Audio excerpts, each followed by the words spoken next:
5 minutes ಅಲ್ಲಿ ಮುಗಿಸಬೇಕು. ನಿಲ್ಲಿ ಏಕೆ ರವೀಂದ್ರ ಅವರೇ, ಅಲ್ಲಿ ಹರೀಶ್ ಇದ್ದಾರೆ. Wait, next is Harish. Budget ಮೇಲಿನ ಚರ್ಚೆಗೆ ಅವಕಾಶ ಕೊಟ್ಟಿದ್ದಕ್ಕೆ ತಮಗೆ ಧನ್ಯವಾದಗಳನ್ನು ಸಮರ್ಪಿಸುತ್ತಾ, ಉರಿಯುವವರು ಉರಿಯಲಿ, ಕುದಿಯುವವರು ಕುದಿಯಲಿ.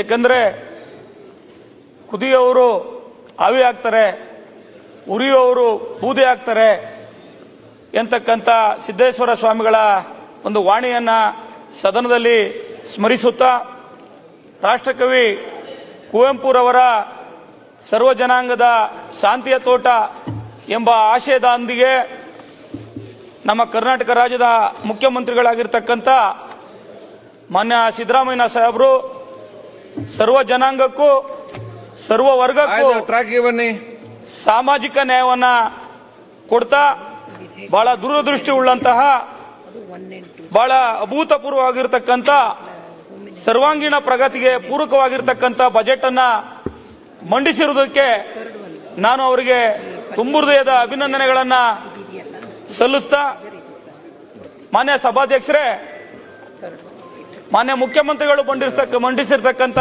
ಬಜೆಟ್ ಬಹಳ ಈ ರಾಜ್ಯದ ಅಭಿವೃದ್ಧಿಗೆ ಏನು ಒಂದು ಮುನ್ನುಡಿಯನ್ನ ಬರಿಬೇಕು, ಆ ಮುನ್ನುಡಿಯನ್ನ ಬರಿತಾ 16 ವರ್ಷಗಳ ಸುದೀರ್ಘ ಅನುಭವವನ್ನ ಈ ರಾಜ್ಯದ ಅಭಿವೃದ್ಧಿಗೆ ತಮ್ಮನ್ನು ತಾವು ಯಾವ ರೀತಿ ತಮ್ಮ ದೃಷ್ಟಿಕೋನದ ಮುಖಾಂತರ ರಾಜ್ಯವನ್ನು ಅಭಿವೃದ್ಧಿ ಮಾಡಬೇಕು ಅಂತ ಹೇಳಿ ಅವರೇನು ಬಜೆಟ್ ಅನ್ನ ಮಂಡಿಸಿದರೆ ಅದನ್ನ ಸ್ವಾಗತ ಮಾಡ್ತಾ, ಕಳೆದ ಸರ್ಕಾರ, ನಮ್ಮ ಸರ್ಕಾರ ಬರಲಿಕ್ಕೆ ಮುಂಚೆ ನಾನು HK ಪ್ರಿಪೇರ್ ಆಗಿ ಬಂದಿದ್ದೆ. ತಾವು ಸಮಯದ ಅವಕಾಶ ಕಡಿಮೆ ಅಂತ ಹೇಳಿದ್ದೀರಾ. ನನಗೆ ಕ್ಷೇತ್ರದ ಸಂಬಂಧಪಟ್ಟಂತೆ ಮತ್ತೆ ಒಂದು 2-3 ಪ್ರಮುಖವಾದಂತಹ ವಿಚಾರಗಳನ್ನ ಮಾತನಾಡಿ ನನ್ನ ಮಾತನ್ನ ಮುಗಿಸ್ತೇನೆ ಸನ್ಮಾನ್ಯ ಸಭಾಧ್ಯಕ್ಷರೇ. ಅದಕ್ಕಾದ್ರೂ ತಾವು ಅವಕಾಶ ಕೊಡಬೇಕು ಅಂತ ಕೇಳಿಕೊಂಡು ಸ್ಟಾರ್ಟ್ ಮಾಡು. ನೀವು ಸ್ಟಾರ್ಟ್ ಮಾಡಿ 3 ನಿಮಿಷ ಆಯ್ತಲ್ಲ, ಏನು ಹೇಳೇ ಇಲ್ಲ. ಮಾನ್ಯ ಸಭಾಧ್ಯಕ್ಷರೇ, ನಾನು ಮೀಸಲು ವಿಧಾನಸಭಾ ಕ್ಷೇತ್ರವನ್ನ ಪ್ರತಿನಿಧಿಸಿರ್ತಕ್ಕಂಥ ಶಾಸಕ. ಓಕೆ. ಕಳೆದ ಬಿಜೆಪಿ ಸರ್ಕಾರ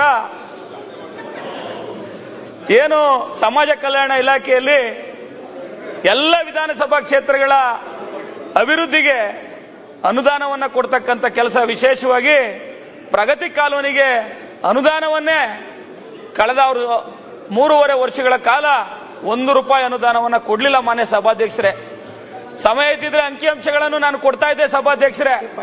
ಆದ್ರೆ ನಮ್ಮ ಸರ್ಕಾರ ಬಂದ್ಮೇಲೆ ಮಾನ್ಯ ಮುಖ್ಯಮಂತ್ರಿಗಳು, ಸಂಬಂಧಪಟ್ಟಂತ ಸಚಿವರಾದಂತ ಮಾದೇವಪ್ಪನವರು ಸುಮಾರು 559 ಕೋಟಿಗಳ ಅನುದಾನವನ್ನ ಪರಿಶಿಷ್ಟ ಜಾತಿ ಕಾಲೋನಿಗಳ ಅಭಿವೃದ್ಧಿಗೆ, ಆ ಜನಾಂಗ ಇವತ್ತು ನನ್ನ ವಿಧಾನಸಭಾ ಕ್ಷೇತ್ರದಲ್ಲಿ 100 ಕಾಲೋನಿಗಳು ಇನ್ನೂ ಅಭಿವೃದ್ಧಿ ಆಗಿಲ್ಲ ಅಧ್ಯಕ್ಷರೇ.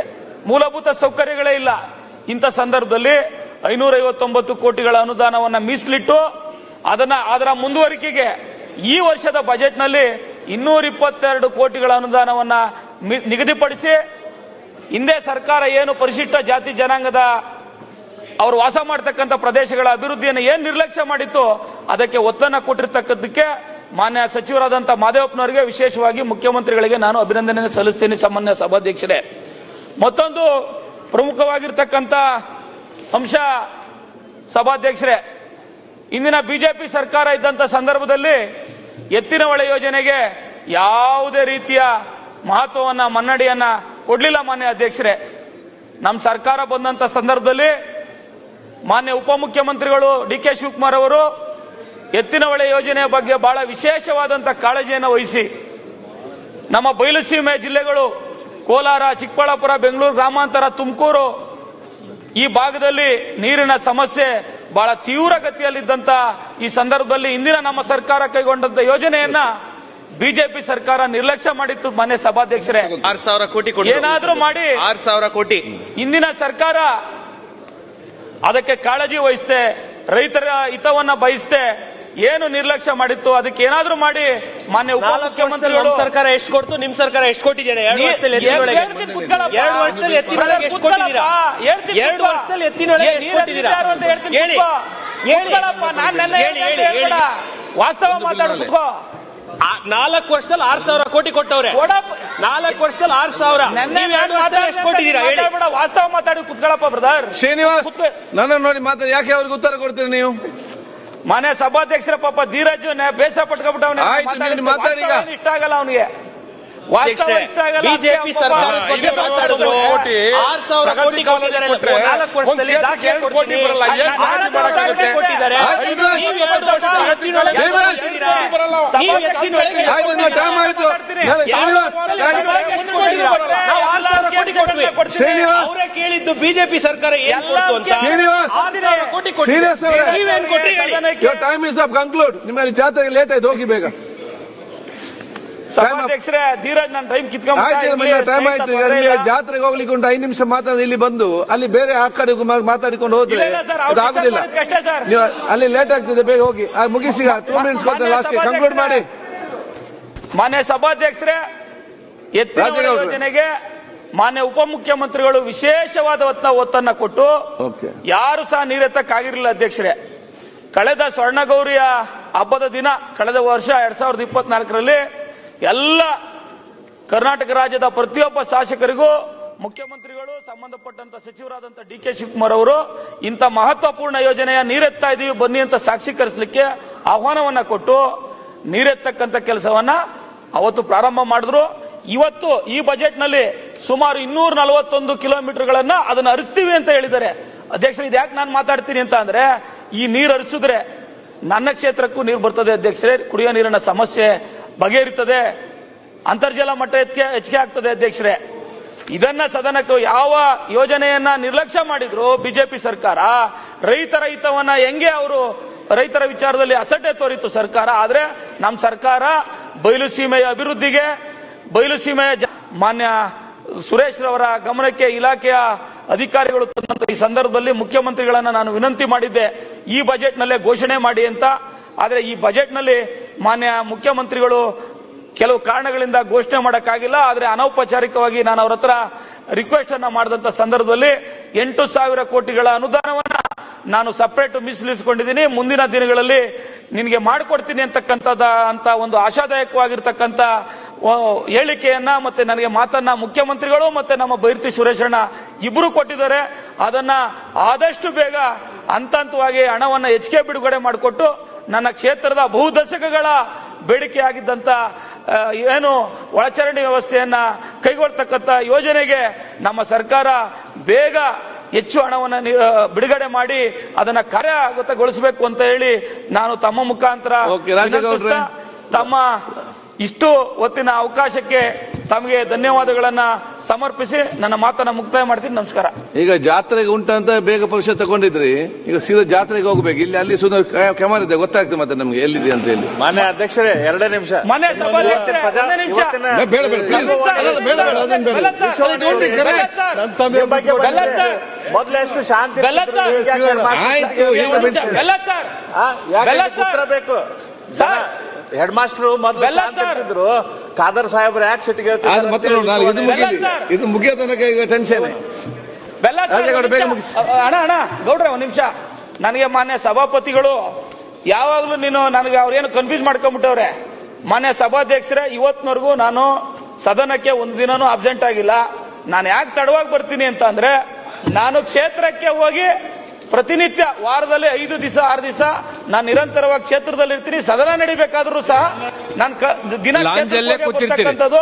ನಾನು ಆ ಟೈಮಲ್ಲಿ ನೀವು ಚೇರಿರಲ್ಲ ನೋಡಿರ್ತೀರಾ, ನಾನು ಅಪರೂಪಕ್ಕೆ ಬರ್ತೀನಿ ಅಂತ ಹೇಳ್ತಾ ಇದ್ದೀರಾ. ಹಾಗಾಗಿ ನಮ್ಮ ಮೆಟ್ರೋ ಯೋಜನೆಯನ್ನ ಈ ಬಜೆಟ್ ನಲ್ಲಿ ಸುಮಾರು 98 ಕಿಲೋಮೀಟರ್ ಹೊಸ ಮಾರ್ಗಗಳನ್ನ ನಾವು ಕೈಗೆತ್ಕೊಳ್ತೀವಿ ಅಂತ ಈ ನಮ್ಮ ಸರ್ಕಾರ ಘೋಷಣೆ ಮಾಡಿರ್ತಕ್ಕಂಥ ಸಂದರ್ಭದಲ್ಲಿ ಈ ಹೊಸ ಮಾರ್ಗದ ಏನು DPR ಅನ್ನ ತಯಾರು ಮಾಡ್ತಾ ಇದ್ದಾರೆ, ಅದರಲ್ಲಿ ಮಾದಾವರದಿಂದ ನೆಲಮಂಗಲದವರೆಗೂ ವಿಸ್ತಾರ ಮಾಡಲಿಕ್ಕೆ ಈಗಾಗಲೇ ಉಪಮುಖ್ಯಮಂತ್ರಿಗಳು ಆದೇಶವನ್ನ ಕೊಟ್ಟು DPR ಕಾರ್ಯ ತಯಾರಾಗ್ತಾ ಇದೆ ಸನ್ಮಾನ್ಯ ಅಧ್ಯಕ್ಷರೇ. ಇದಕ್ಕೆ ನಾನು ಉಪಮುಖ್ಯಮಂತ್ರಿಗಳಿಗೆ ಮತ್ತೆ ಮುಖ್ಯಮಂತ್ರಿಗಳಿಗೆ ತುಂಬು ಹೃದಯದ ಅಭಿನಂದನೆಗಳನ್ನ ಸಲ್ಲಿಸಲಿಕ್ಕೆ ಬಯಸ್ತೇನೆ.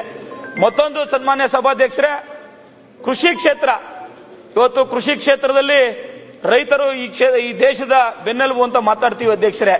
ಇಂಥ ರೈತರನ್ನು ಸಹ ನಿರ್ಲಕ್ಷ್ಯ ಮಾಡತಕ್ಕಂತ ಒಂದು ಧೋರಣೆಯನ್ನ ಕಳೆದ ಸರ್ಕಾರ ತಾಳಿತ್ತು. ಇದಕ್ಕೊಂದು ಉದಾಹರಣೆ ಅಂತ ಅಂದ್ರೆ ಅಧ್ಯಕ್ಷರೇ, ಕೃಷಿ ಭಾಗ್ಯ ಯೋಜನೆಯನ್ನ ಕೈ ಬಿಟ್ಬಿಟ್ಟಿದ್ರು.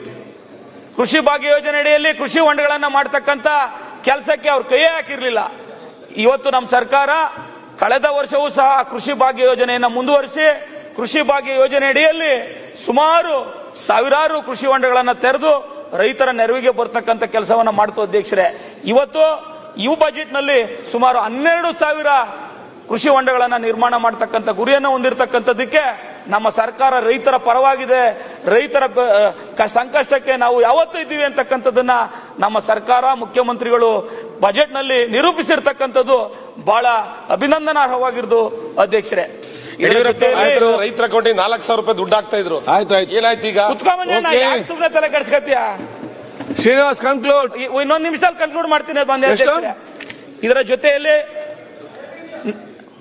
ಮಾನ್ಯ ನಮ್ಮ ಇನ್ನು ಏನೇನೋ ಮಾತಾಡಬೇಕು ಅಂತಿದ್ದೆ ಅಧ್ಯಕ್ಷರೇ. ಮಧ್ಯದಲ್ಲಿ ನೀವು ಬೇಗ ಮುಗಿಸಿ ಅಂತೀರಾ, ಅವರು ಡಿಸ್ಟರ್ಬ್ ಮಾಡ್ತಾವ್ರೆ. ಮಾನ್ಯ ಅಧ್ಯಕ್ಷರೇ,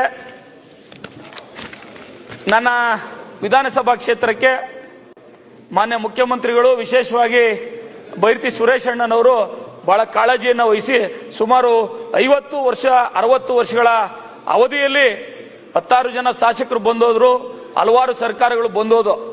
ನನ್ನ ವಿಧಾನಸಭಾ ಕ್ಷೇತ್ರ ಬೆಂಗಳೂರಿಗೆ ಬಹಳ ಹತ್ತಿರದ ನಂಟನ್ನು ಹೊಂದಿರತಕ್ಕಂಥ ಕ್ಷೇತ್ರ. ಇಂಥ ಕ್ಷೇತ್ರದಲ್ಲಿ ನೆಲಮಂಗಲ ನಗರಸಭೆ ವ್ಯಾಪ್ತಿಗೆ ಇವತ್ತು ನೆಲಮಂಗಲಕ್ಕೆ ಒಳಚರಂಡಿ ವ್ಯವಸ್ಥೆ ಇರಲಿಲ್ಲ ಅಧ್ಯಕ್ಷರೇ. ನಮ್ಮ ಸುರೇಶ್ ಅಣ್ಣವರು ಬಹಳ ವಿಶೇಷವಾದಂಥ ಆಸಕ್ತಿಯನ್ನು ವಹಿಸಿ ಕಳೆದ ಒಂದು ವರ್ಷದ ಹಿಂದಿನ ಸಂಪುಟದಲ್ಲಿ 35 ಕೋಟಿ ರೂಗಳ ಅನುದಾನವನ್ನು ಅದಕ್ಕೆ ಮೀಸಲಿಡಿಸಿದ್ರು. ಆದರೆ ಆ 35 ಕೋಟಿ ಅನುದಾನ ಸಾಕಾಗೋದಿಲ್ಲ, DPR ತಯಾರು ಮಾಡಿ ನನಗೆ ಹೆಚ್ಚಿಗೆ ಅನುದಾನ ಬೇಕು. ಅಣ್ಣ ಗೌಡ್ರೆ, ಒಂದು ನಿಮಿಷ.